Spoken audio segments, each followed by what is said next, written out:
आपने फिल्मों में देखा होगा, भूत होता है जो वो कांच के आर पार निकल जाता है दीवार, उसको कोई मायने नहीं रखती। हालांकि लोगों ने डुप्लीकेट ड्रामे बनाए हैं, वो सारे भूत तो होता ही नहीं धरती पे, लेकिन आपको समझाने के लिए उदाहरण अच्छा है। आपने वो देखा होगा, एक भूत है, बंदे अंदर बैठे, कब आ गया वो दीवार से पार निकलता, आदमी नहीं निकल पाता। तो ऐसे ही आत्मा होती है जो प्रभु का नाम जपते तो उसमें इतनी ताकत आ जाती है कि वो कई सूरजों से बढ़ के उसमें प्रकाशमय हो जाता है। तो ये छोटे मोटे सूरज उसके लिए क्या मायने रखते हैं, उनके अंदर से निकलती है, पास से जा सकती है, इतनी पावरफुल हो जाती है। और उसको तपिश तो क्या, हर चीज में ठंडक एहसास होता है। और यूं करते करते लाखों चंद्र नक्षत्र ग्रह के पास से गुजरती हुई आत्मा फिर सारी त्रिलोकियों को त्याग के, सारे ब्रह्मांड को त्याग के, तब भी सुई जितनी नोक उसमें से आत्मा निकलती है। और अब शुरू होता है परम पिता परमात्मा का वो रूहानी इलाका, जिसमें नीचे इससे पहले बहुत सारे काल ने भरमाने के लिए चीजें बना रखी।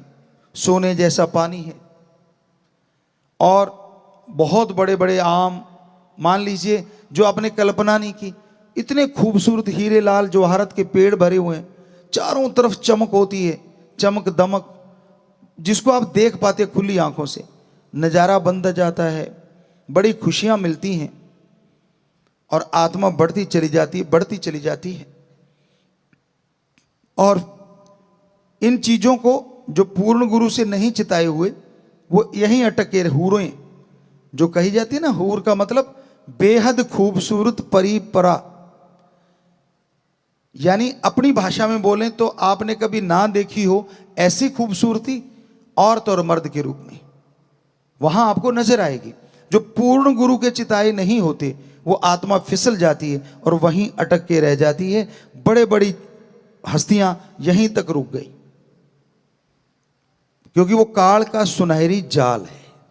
मन माया काम वासना क्रोध लोभ मोह अहंकार को जब तोड़ के आत्मा निकल गई, तो लास्ट में काल आता है, महाकाल। तो वो इस तरह से जीवों को भरमाता है। पर पूर्ण गुरु की चिताई आत्मा उनको देखती है, सारी चीजों को आनंद महसूस करती है, लेकिन अपनी धुन को नहीं छोड़ती।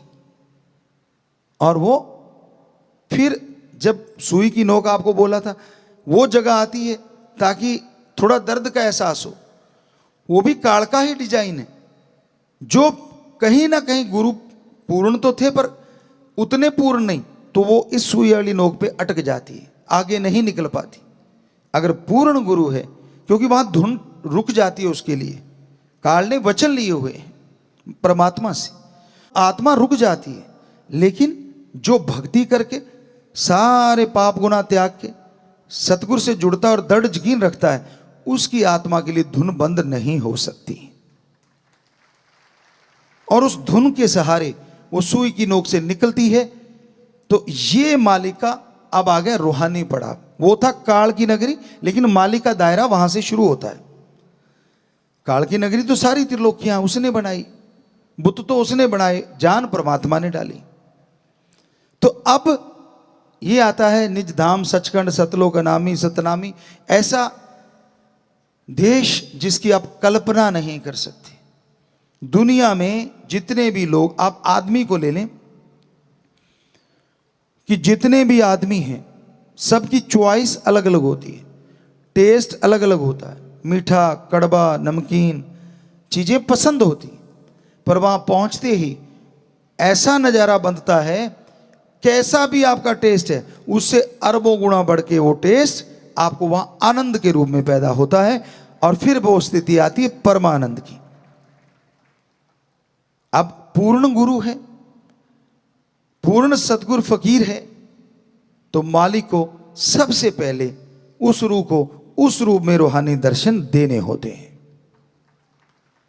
तो आपने सुना, अभी तो बहुत पढ़ा है लेकिन इतना ही काफी है।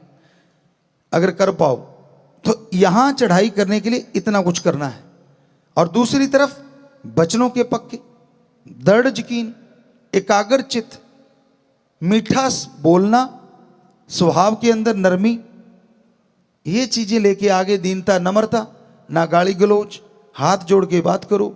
हम तो सबके करते, हम तो नौकरों के नौकर है ना। कोई जिम्मेवारी मिल गई या कुछ पदवी मिल गई या डिग्रियां मिल गई या कोई ओहदा मिल गया तो उसको लगता है नहीं मैं कुछ और बन गया। एक कहावत है, हम कुछ और बन गए जी, हम वो नहीं रहे। पंजाबी च कहते असी हुण होर बन गए जी। सो होर क्या बन गए आप? इंसानियत तो मरनी नहीं चाहिए ना। तो दीनता नम्रता हो, 3 वचनों का पक्का हो, दृढ़ यकीन रखता हो अपने सदगुरु मौला पे। ये नहीं जब सामने है तो हाँ जी हाँ जी हाँ जी हाँ जी, और थोड़ी पीठ घुमाई तो मन मते, इधर भी जा रहा है उधर भी जा रहा है, ये भी कर रहा है वो भी कर रहा है, पता नहीं क्या क्या। वो तो आप जानते हैं आप क्या करते हैं। संत झूठ नहीं बोलते, गला कटवा सकते, झूठ नहीं बोल सकते। तो सच यही है कि ये सारी चीजें त्याग के जब आप अपने सदगुरु पे 100% दृढ़ यकीन कर लेते हैं कि वो अनजाने में भी कोई वचन कर दे तो उसमें राज होता है। जब ये स्थिति आ जाती है और फिर सत्संग में आके बैठो, ध्यान जमा के रखो और एक एक बात को कानों में उतारते चले जाओ। वो जो चढ़ाई में इतना समय लगा था, हो सकता है परमपिता परमात्मा आपके गुरु के रूप में आपको रूहानी दर्शन दे दे एक पल में। अब 2 ही रास्ते हैं, एक समाधि लगा के सुन समाधि में जाओ, उसके लिए हो सकता है पता नहीं कितना टाइम लगे, और ये बड़ा आसान तो ये भी नहीं है कि 3 वचनों पे दृढ़ यकीन करना है, विश्वास रखना है, 3 वचनों को काटना नहीं है। निगाह से भी कोशिश करो ना कटें, ख्यालों से भी ना कटें। चलो ख्याल कंट्रोल में तब तक नहीं जब तक सुन समाधि में नहीं जाते। उसके लिए बोल दिया 5 मिनट सुमन करो, पर जब सत्संग में आके बैठो, एकाग्र चित्त, ध्यान जमा हो और कान खुले हों, ओपन माइंड, ना कि नैरो माइंड। तंग दिली से मत बैठो, खुले दिमाग से बैठो। सुनेंगे ध्यान से, मानेंगे और ध्यान जमा के रखो। पता नहीं कौन सा वो पल आ जाए जब आपके संत पीर फकीर में परमपिता परमात्मा जाहिर नजर आ जाए। कितना आसान तरीका है। हम तो हमेशा आके ये नजारा ही देखा करते थे। ये नहीं आपको कहेंगे हम सुमन नहीं करते, वो तो सतगुरु जन्म से ही उन्होंने जोड़ा हुआ था, वो एक अलग चीज है। 5-6 साल के तो हम वैसे ही जुड़ गए थे, 6 साल के में भी। तो कहने का मतलब सुमन तो करते ही थे, समाधि में जाते ही थे, सब कुछ ये तभी तो एहसास किया। पर जब बेपरवाह जी के सामने आते थे तो ये नहीं होता था, बस एक टक उनको देखना। आपको कहते कभी कभी, हमारा तो बैठते कनेक्शन स्टार्ट हो जाता था और जुड़ा ही रहता था। वो चल रहे हैं, उनके चरण कमल बढ़ रहे हैं आगे को, लेकिन क्या नजारा, क्या रूहानी नजारा। उनके साथ सेवादार कौन है ये याद नहीं रहता था, क्योंकि एक यार का ही प्रकाश आता था, बाकी तो दिखते ही नहीं थे उस प्रकाश में, परछाइयां भी नहीं दिखती थी। हालांकि कितने लोग साथ होते थे, और अब भी देखा होगा आपने, अब तो चलो मानी बात, लेकिन तब भी हम बेपरवाह जी पैदल चलते, आगे पीछे लोग चलते ही थे, नेचुरली है। तो कुछ नहीं दिखता था, सिर्फ यार। ये कैसे पॉसिबल? मान लो सतगुरु यहां जा रहा है, 4 लोग इधर हैं, 2-3 लोग इधर जा रहे हैं, 1-2 आगे हैं, तो वो तो बीच में आ गए। सब कुछ सफाया हो जाता है जब रूहानी नजारा बनता है ना। कुछ नहीं दिखता, वो रूहानी पावर ही नजर आती है। और आपको तो कई चीजें दिखती हैं, इससे यारी डाल लूं तो काम बन जाएगा, वो थोड़ा सा और नजदीक है उससे यारी डाल लो तो काम बन जाएगा। अपना तो किसी से यारी नहीं थी, बचपन से एक ही था, शस्त नाम शाह मस्तान। एक ही है और एक ही रहने वाला है, दूसरा आने वाला नहीं है। तो हमने कभी ध्यान ही नहीं दिया साथ कौन जा रहा है, कौन कैसा है, कौन इंचार्ज साहब हैं, कौन ये है वो है, ऐसा कुछ नहीं। हालांकि उन्होंने कोशिश की, आपको कई बार बताया कि भाई जैसे ही पता चला कि बड़े घर से हैं, और उस समय गाड़ी नहीं होती थी, 85-6 में बहुत कम गाड़ियां आया करती थी सेवादारों की, तो पता चल गया कि बड़े घर से हैं, तो फिर लोगों ने भी कोशिश करनी शुरू कर दी, आगे बैठो जी, आप पल्ली बिछाते हैं जी। हमने कहा अच्छा अच्छा आप बैठो बैठो, हम अभी आए। पल्ली पे उनको बिठा के आप वहीं के वहीं, या सतगुरु से डायरेक्ट कनेक्शन हो, सीधा जुड़ते ही बाकी सारा साफ, कितने बैठे हैं कौन बैठा कोई मतलब ही नहीं। बीच में आके वो सज्जन कभी कभी डिस्टर्ब कर देते थे। आपको कहा था आओ जी, हमने कहा जी यहीं से नज़ारा बन रहा है, आप जाओ जी। तो वो फिर चले जाते। कभी कहते यहाँ बैठ के चाय दूध पिएंगे, फलां करेंगे। आपको सुनाया था हमने, फिर से दोहराना चाहेंगे, अपनी मान बढ़ाई नहीं, सतगुरु का शिष्य कैसा होना चाहिए ये बताना चाह रहे हैं। जो सच्चा मुरीद होता है वो कैसा होता है, क्योंकि बेपरवाह जी ने फरमाया था आपा गुरु भी हैं, और आपा गुरु शिष्य का रिश्ता क्या होता है ये भी साबित कर दिया सिर्फ 15 महीनों में। तो आपको बताया हम आश्रम में जाते, शाह मस्ताना जी धाम में सेवा करते तो लंगर खा लेते, सेवा ना करते तो बाहर कंटीनें होती थी, रामा मानसा कंटीन या ऐसे नामों से मशहूर थी, बड़ी नाम सा लिया करते थे सेवादार। वैसे तो हम तो यही सोचते बेपरवाह जी की सारी चीज़ें हैं। तो वहाँ जाके वो सोडे में एक दूध बनाया में होता था, मिल्क शेक वगैरह, बड़ा स्वाद होता था। वो एक दो पी लिए, ठंडा होता था तो गर्मी में आए तो वो पी लिए, अदरवाइज वहाँ से कुछ ब्रेड पकौड़ा बना करते थे, ऐसी कुछ चीज़ें होती थी, वो खाई अपनी रोटी की छुट्टी, और बस शौकीन ही दूध के थे और दूध प्योर मिलता था, बढ़िया था। बेपरवाह जी का तो पानी भी दूध से अमृत बन जाता है, पीने की भावना होनी चाहिए। तो अंदर का लंगर नहीं खाते थे, कारण था कि आज सेवा नहीं की। आप जरा सोचिए, आप कह रहे हैं हमने कुर्बानी दी है, आप क्या क्या खाते हैं और उसके बदले में आश्रम को क्या क्या लौटाते हैं? कभी सोचा है? कभी ये इस बारे में विचार किया है? गुरु कमी नहीं छोड़ता, वो तो दातें भी बख्शेगा, खान पान की कमी नहीं बख्शेगा, लेकिन खा पी के सोते रहे तो ये मामला यहां तक आ जाएगा और फिर रोग बीमारियां लगेंगी। अच्छा है सेवा करो फिर खाओ, या खा के सेवा कर लो, कोई फर्क नहीं पड़ता। पर अगर आप जितना खा रहे हो उतनी सेवा में लुटा नहीं पा रहे, तो जरा कल्पना तो करके देखो आप कर क्या रहे हो। अपनी बंदगी खत्म कर रहे हो, भक्ति कट रही है। और छोड़ो, हमारे बापूजी, एक छोटी सी बात उनकी ख्याल में आई। हमने 9 साल की उम्र में सारा काम धंधा संभाल लिया था। तो उस समय हमने कहा था कि आपने खेत में काम नहीं करना, और 4 नौकर, जिन्हें लोग आप नौकर कहते हो, हम साथी कहते थे, क्योंकि उनका नाम लेके बुलाना, और उनको कहते थे कि लोग निम्न वर्ग से कह लीजिए या किसी वर्ग से कह लीजिए हमारे साथ होते थे, तो लोग उनको टीच करते थे, गलत बोलते थे, और हम उनको कहते थे आप हमें मामा कहो। गलत रिश्ता नहीं, मामा, माँ का भाई। माँ का देवर जेठ बनते हैं लोग सारे, माँ का भाई कोई नहीं बनता। हम बनते थे कि मामा बोलो, तो वो मामा ही कहते थे। तो उनको हमने बोला कि 9 साल की उम्र में, उनकी 15-16 थी, एक तो आज भी है, वो ज्यों का त्यों वहाँ सेवा कर रहा है। तो उसको हम उन सभी को कहते कि अगर बापूजी इधर आ जाए ना, काम नहीं करने देना। कहते हम कैसे रोकेंगे, बड़े हैं वो तो। हमने कहा यार आपा करना है काम, उनको अब वो देखें बताएं, वो बता दिया करो, आपा वैसा कर लेंगे, लेकिन काम नहीं करने देना। अब हमारे बापूजी तो काम बहुत ज़्यादा करते थे, फादर साहब। अब उनको एकदम काम छूट गया तो थोड़ा अजीब लगता है। तो हम स्कूल जाते, अब स्कूल की तो पता है कि छुट्टी, रिसेस टाइम, ये वो सारा उनको पता था कि इतने बजे तक फ्री होंगे।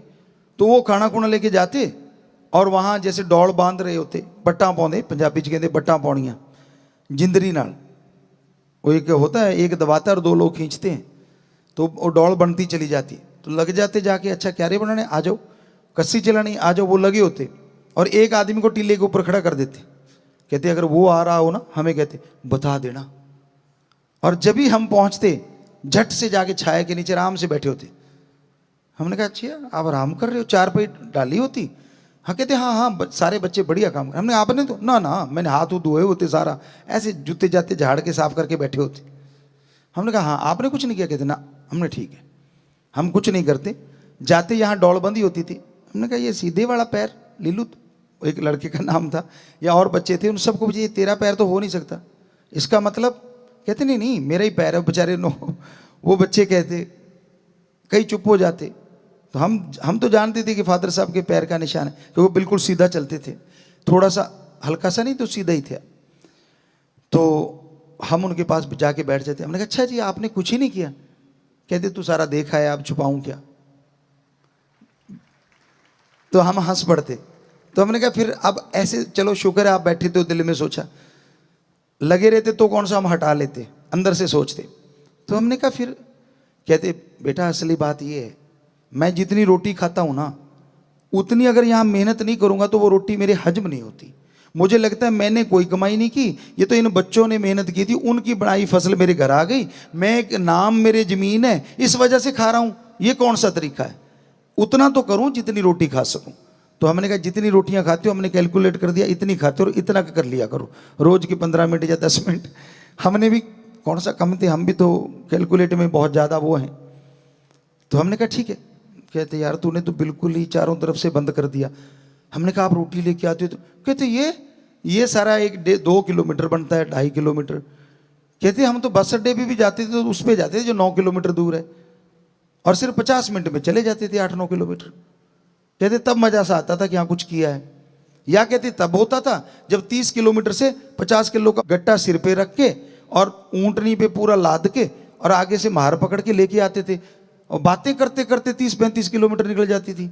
कहते तब तो मजा आता था। हमने कहा जी वो बड़ा मजा आपने बहुत ले लिया, अब 15-20 मिनट काम कर लिया करो। सो कहने का मतलब कि वो क्या कहते, जितना मैं खाता हूं उतना मुझे खेत में काम करना चाहिए, ताकि मुझे लगे कि मैंने जो फसल मेरे घर में आई है मैंने भी उसमें अपनी मेहनत हक हलाल की कमाई करी है। वो तो अपने एक खाने के लिए बात।